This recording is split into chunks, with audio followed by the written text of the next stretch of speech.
몇 년 전 뉴욕에 집회에 갔을 때의 일입니다. 한 집사님이 이렇게 말했습니다. 가족 중에 한 명이 병으로 죽었는데 이것을 이해할 수 없다고요. 우리 가족들이 하나님만 의지하고 사는데 왜 그렇게 빨리 데려가시나고요. 또 오래전에는 이런 말 하신 분도 계셨습니다. 뉴스를 봤는데 어떤 분이 새벽 기도를 가다가 교통사고로 죽었다고요. 그러면서 이럴 때에는 하나님이 그 사람을 보호해 주셔야 하는 거 아니냐고요. 하나님을 경외하면 장수의 복을 주신다고 하지 않았느냐고요. 여러분 혹시 누군가가 여러분에게 이런 질문을 한다면 여러분은 뭐라고 대답하시겠습니까? 여러분, 우리는 장수가 하나님이 주신 복이라고 생각합니다. 물론 성경도 이 말에 동의합니다. 여호와를 경외하면 장수하느니라. 그러나 악인의 수명은 짧아지느니라. 여러분, 성경은 하나님을 경외하는 사람은 장수한다고 합니다. 반면 악인의 수명은 짧다고 합니다.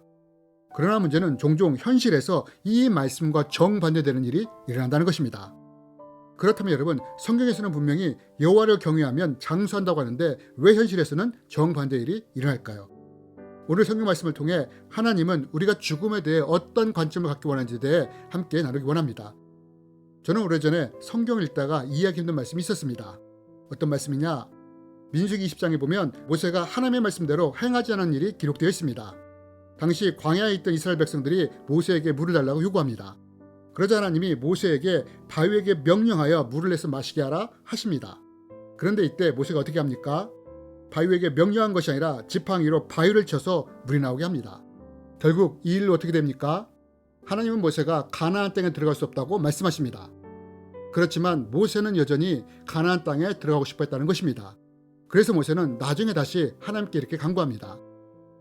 구하옵나니 나를 건너가게 하사 요단 저편에 있는 아름다운 땅, 아름다운 산과 레바논을 보게 하소서 하되 여호와께서 너희 때문에 내가 진노하사 내 말을 듣지 아니하시고 내게 이르시기를 그만해도 족하니 이 일로 다시 내게 말하지 말라.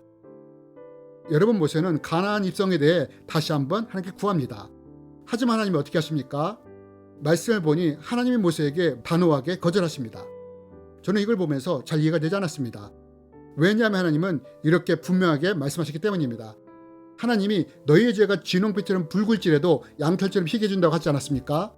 또 죄 가운데 살던 세리가 회개하자 예수님이 이 세리 보고 의롭다고 하지 않았습니까? 그런데 여러분, 하나님은 모세에게 어떻게 하십니까? 바위에게 명하여 물을 내라고 했던 것을 지팡이를 쳐서 물을 내게 했다는 이유로 단호하게 가나안 입성을 거절하십니다. 그렇다면 여러분, 모세의 죄가 진홍빛보다 더 진해서 하나님이 용서해 주지 않으시는 걸까요? 아니면 이 죄가 세리보다 더 큰 죄라서 용서해 주지 않으시는 걸까요? 결국 모세는 가나안 땅에 그렇게 들어가고 싶어 했지만 들어가지 못하고 그 앞에서 죽고 맙니다. 여러분, 저는 이것이 이해가 되지 않았습니다. 솔직히 망령되게 이런 생각까지도 했습니다. 아니, 단물만 빨아먹고 쓸데가 없으니까 버리시는 건가? 라고 말입니다. 여러분 이게 쉽게 납득이 되십니까? 그러나 저는 한 사건을 경험하면서 죽음에 대한 관점이 완전히 바뀌게 되었습니다. 어떤 사건으로 이렇게 되었느냐? 한 지인으로부터 연락을 받았습니다. 아버님이 돌아가시려고 하는데 오셔서 영접 기도를 해달라고요. 그래서 병원을 찾아갔습니다. 그리고 함께 영접 기도를 했습니다. 하지만 기도를 하는데 문득 이런 생각이 들었습니다. 아니, 예수님은 죽은 사람도 살리는데 나는 잘 죽으라고 기도하는구나 라고 말입니다.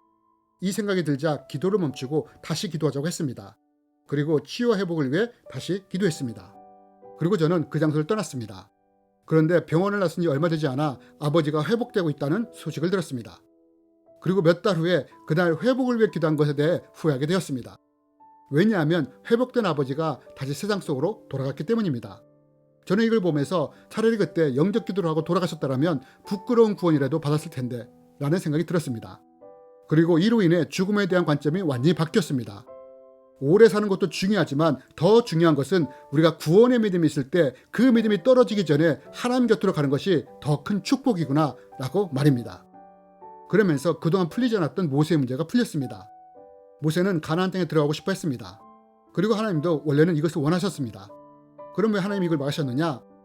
모세가 하나님의 말씀보다 자기의 생각이 앞서기 시작했기 때문입니다. 순종에 변형이 일어나기 시작했던 것입니다. 그래서 하나님이 모세를 막아 세운 것입니다. 그리고 하나님은 모세가 가장 믿음이 좋을 때, 상급이 가장 많을 때 더 살 수 있는 충분한 기력이 남아 있었지만 그를 데리고 가신 것입니다. 그리고 하나님은 이런 모세를 천국에서 더 높이셨습니다. 그렇다면 우리가 이것을 어떻게 알 수 있느냐? 우리는 마태복음 17장을 통해서 이것을 알 수 있습니다. 예수님이 변화선에서 기도할 때 누가 나타납니까? 바로 모세와 엘리야가 나타납니다. 하나님의 메신저로서 예수님을 만나기 위해 온 것입니다. 여러분, 하나님 어떻게 이보다 모세를 더 높일 수 있겠습니까? 그리고 또한 하나님은 모세의 가나안 입성 간구를 잊지 않으시고 수천 년이 지난 후에 모세로 하여금 가나안 땅을 받게 하심으로 그의 간구를 응하게 하셨습니다. 저는 이것을 보면서 우리와 하나님의 죽음의 관점이 완전히 다르다는 것을 알게 되었습니다.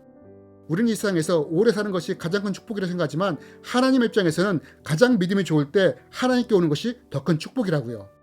그래서 하나님이 시편에서 이렇게 말씀하지 않습니까? 그의 경건한 자의 죽음은 여호와께서 보시기에 귀중한 것이로다. 우리가 생각하듯이 이 세상에서 장수하는 것은 하나님의 축복입니다. 그러나 더 큰 축복은 내가 믿음을 지키며 경건한 삶을 살다가 하나님께 가는 것이 더 큰 축복이라는 것입니다. 즉 오래 사는 것도 중요하지만 믿음이 좋을 때 하나님께 가는 것이 더 중요하다는 것입니다. 저는 앞에서 새벽 기도를 가다가 교통사고가 나서 돌아가신 분에 대해 말씀을 드렸습니다. 당시 저도 이것을 이해할 수 없었습니다. 여러분, 차라리 새벽 기도를 안 다녔다면 이런 사고도 안 당했을 거 아닙니까? 오히려 믿음이 게을렀다면 이런 일을 안 당했을 거 아닙니까? 그런데 하나님께 예배하러 가다가 이렇게 죽은 것입니다. 저는 이것을 이해할 수 없었습니다. 그래서 기도 중에 하나님께 물었습니다. 그러자 하나님은 저에게 이런 마음을 주셨습니다. 그때가 내 딸이 가장 아름다운 믿음을 가지고 있었던 때였느니라. 그리고 그 딸이 견딜 수 없는 상황이 있었기에 내가 그 딸을 내 곁으로 데려온 것이니라 라고 말입니다. 물론 이에 대해 확인할 길은 없습니다. 단지 기도 중에 온 감동이기 때문입니다. 그러나 나중에 제가 죽음에 대한 관점이 바뀌면서 이 말씀이 무엇을 의미하는지 알게 되었습니다.